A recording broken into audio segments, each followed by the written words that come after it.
Right, the Subway, it's a pleasure to meet you. Been a fan for a long time. Heard the new album's fantastic. Thank you. But money and celebrity, why is that? Is that a statement on modern society, on the views? I think so. I never set out to write sort of a social record or anything like that. But it's really strange because on this album, because of circumstances, I, for the first time ever, wrote the lyrics before I wrote the music.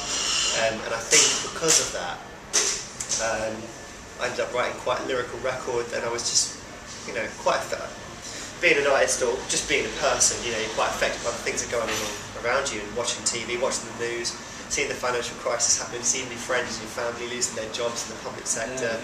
Also, you know, celebrity culture, it's always on the TV, it's all over the magazines, and, you know, I just felt compelled to write it, and I think, you know, because I wrote the lyrics first, it definitely came out, you know, it's the most prominent thing. And our manager asked me to find a good title for the record, and I thought, what is celebrity? And he went, yep, good.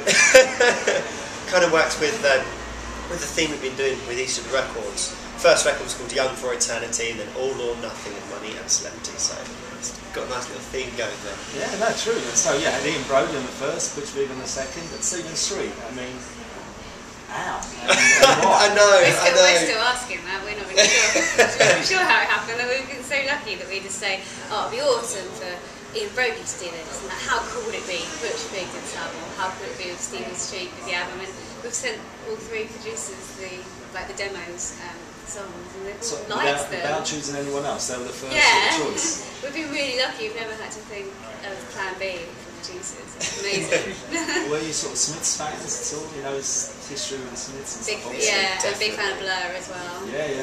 And I love the stuff the first record by Kaiser Chiefs that he worked on, and the second actually as well. Brilliant production.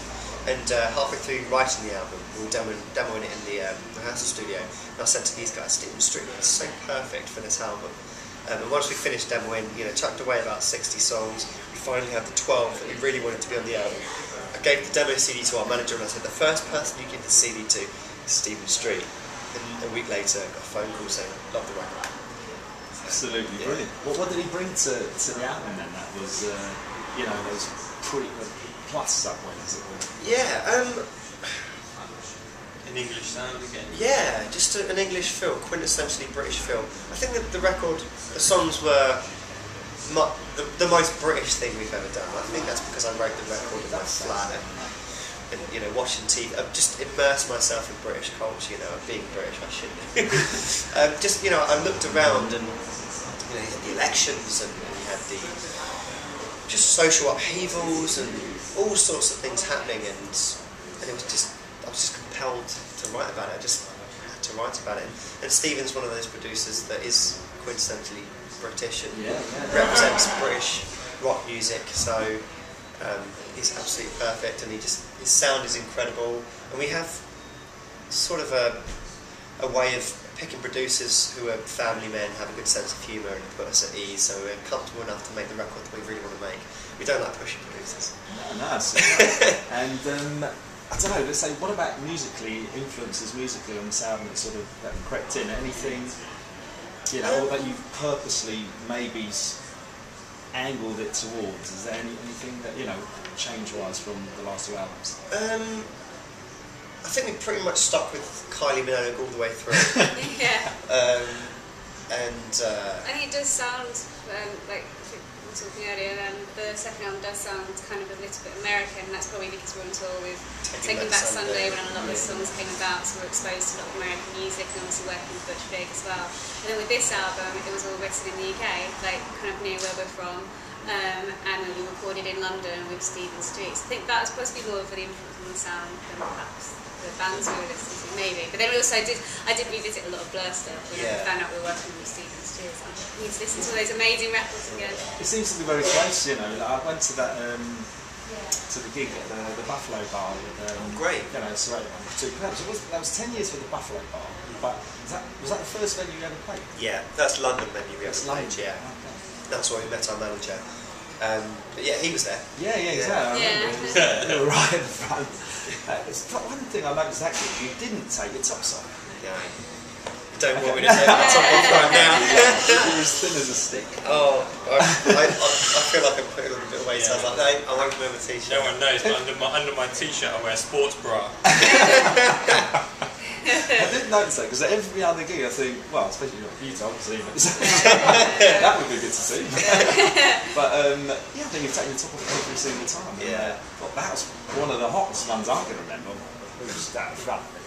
Yeah, it was slightly low ceiling. Yeah. But no, that was the reason.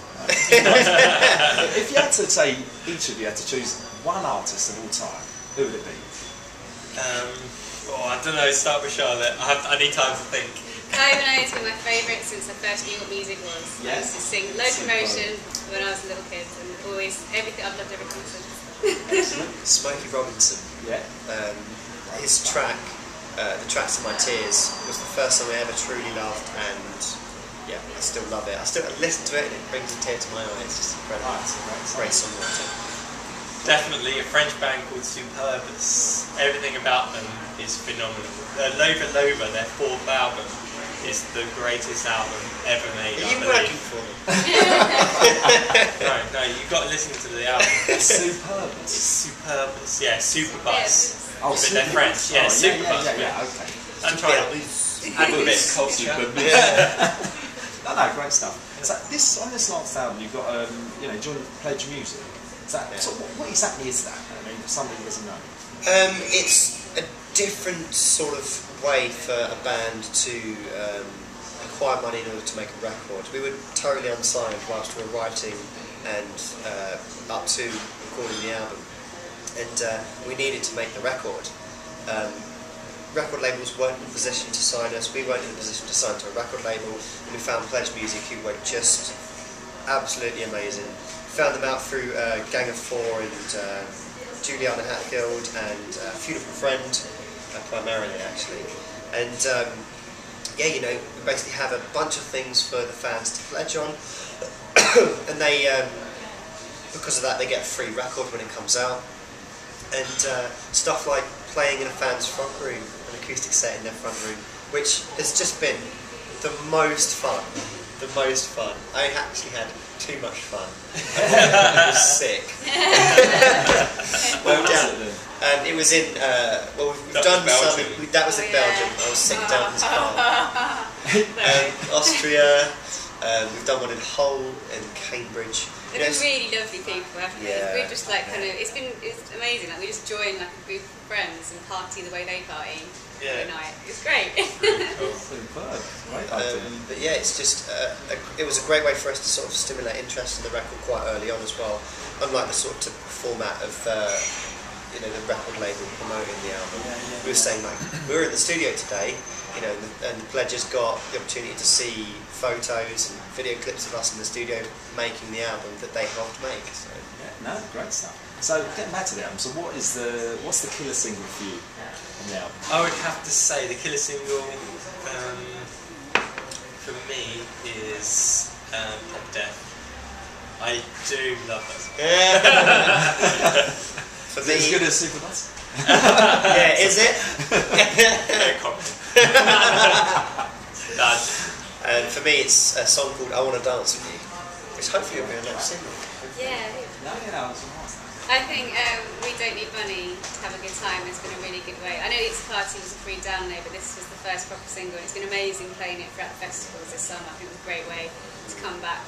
Yeah, no, superb. And what songs got, you know, the most, I don't know, you wrote the album, the most personal meaning to yourself, you know, when you're singing it, let's say live? Sort of, maybe you'd almost shed a tear. If there was one. What, of all the records or Money and Celebrity? No, off the last one. Okay. Mary, I think, because I wrote that about my mum, and you know, she looked after me and supported me. Yeah, I always think of my mum when I'm playing that, and sometimes get a bit emotional. I don't cry, but I get emotional.